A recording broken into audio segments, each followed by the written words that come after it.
My name's Katie Powell, and I lead community strategy for Vela. Before joining the team at Vela, I started a micro school here in Grand Rapids, which is my hometown, and I'm lucky that Vela is a totally remote organization, so I'm still able to lead our national strategy right here in this great city. Vela is a growing network of nearly 5,000 education entrepreneurs located in all 50 states, including, as of today, 35 here in West Michigan. Everloom's one of our Vela founders, and Khali and I were talking yesterday about how do we get support for some of the homeschool kids that he's working with at DBG. Vela founders are creating bold, innovative educational solutions, meeting the needs of their community outside of the traditional education system.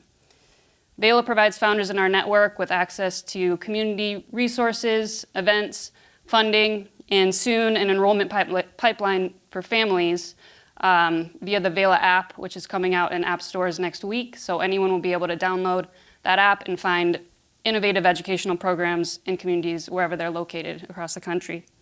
We're grateful to be able to support innovative entrepreneurs like Kate and Khali, who aren't waiting for permission to create the solutions that their communities need, and who are in turn helping to redefine the future of education and youth empowerment. So like Kate and Khali, so many entrepreneurs in the Vela network stepped up to fill an unmet need that they saw in their communities.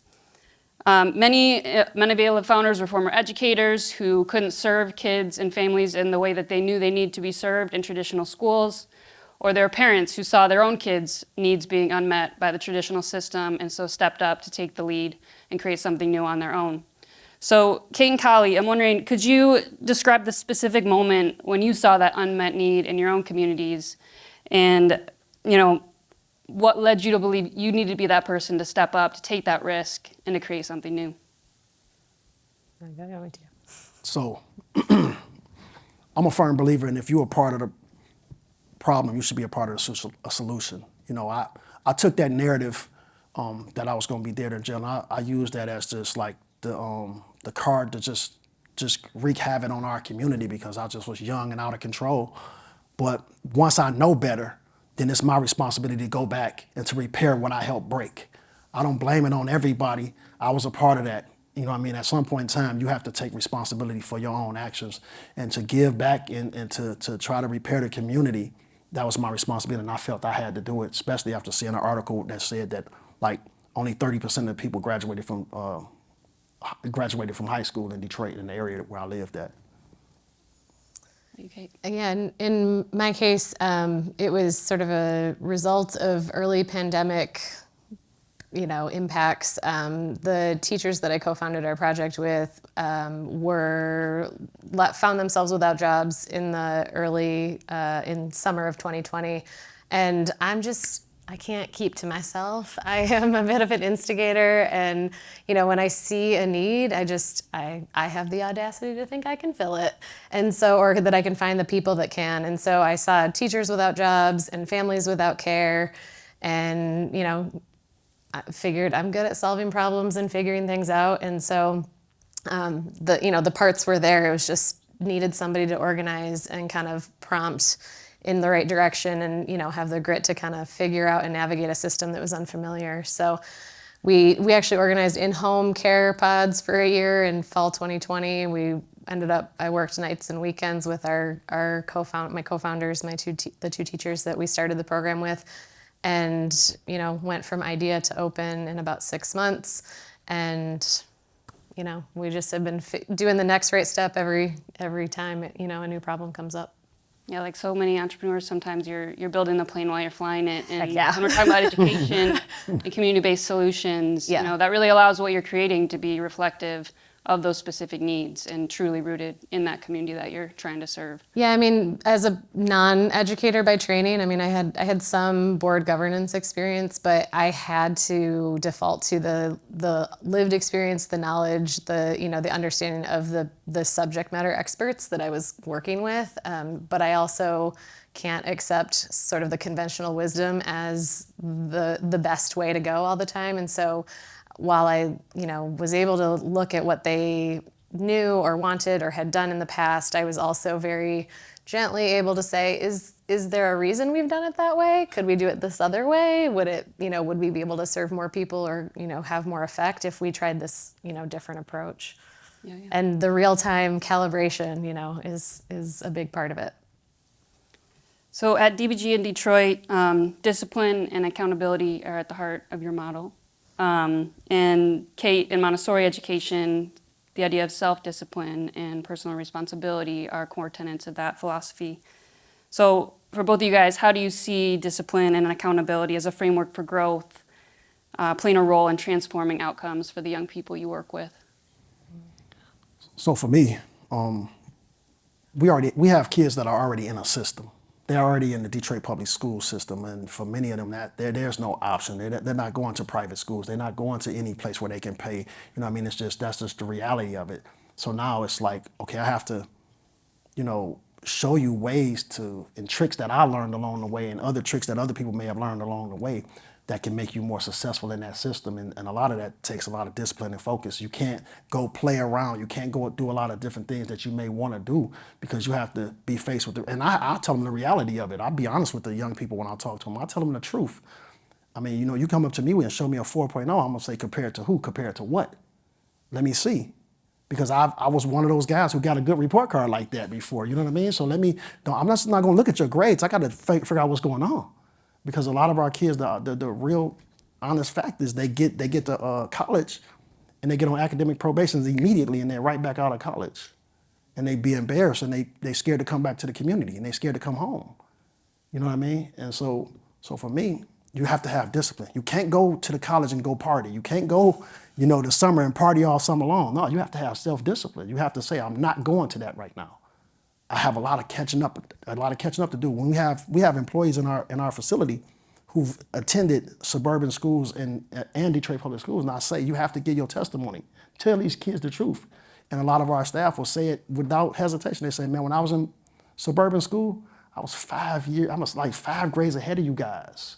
When I got back to Detroit public school, I breezed through everything. You guys are so far behind. One of our teachers, and I'll keep it short, one of our teachers, I saw her crying in the hallway, crying. I said, why are you crying? She said, one of our kids just passed the test. I said, oh, that was a tears of joy. She said, no, my little brother took that test in the 8th grade in the suburb. He's taking it in the 12th grade. I don't have time to play. We need to be focused. We need to be disciplined. We got some catching up to do. So that's how I look at it.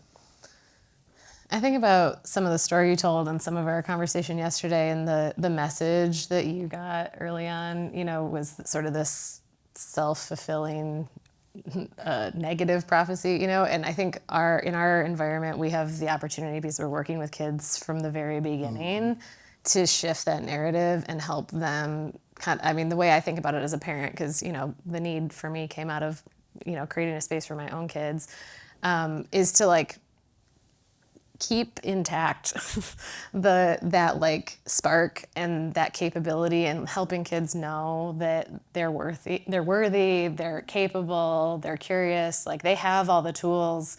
And, as long as they're also getting the message that helps them embody that, and, does it in an age appropriate way over time, giving kids opportunities to challenge themselves and follow their curiosity and be successful in these small environments and that get more complex and more expansive over time. I think, it's there already if you just kind of nurture it and create space. Yeah, with that in mind, when you're talking about helping young people and through education, what we're really talking about is how do we help these young people become successful adults, right? How do we set them up for success when they're ready to go out on their own? And today we're all coming together to talk about how do we create that and sort of cultivate that entrepreneurial spirit, and that mindset that, I have something to contribute and I can change the world. So I wonder if you could just speak to how do you help kids see themselves as contributors? What are those skills? What are those mindsets that need to shift in order for kids to see themselves as those community leaders of tomorrow? I think similar to my last answer, age-appropriate challenges, right? Letting kids experiment and go out on a limb in spaces that aren't gonna be overly risky for their safety or whatever, is a great starting point. The challenges just get more complex. And I know a lot of folks who have teenagers or 20-somethings that had parents or teachers that kind of overly coddled them and did a little too much for them. And so when they got to, out of high school or into college, the scale of the problems got a little too big. They were out over their skis. They didn't know how to handle those kind of at that what should be age appropriate, developmentally appropriate challenges, because they had been, they hadn't had the opportunity to practice early on. And so I think, kind of doing that gradually and trusting kids much earlier to be capable. And again, telling them that story and helping them embody that, build that internal voice that lets them know that's true.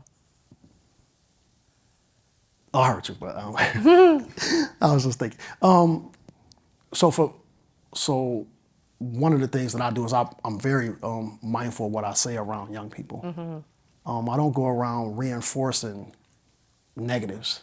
I don't go around doing that.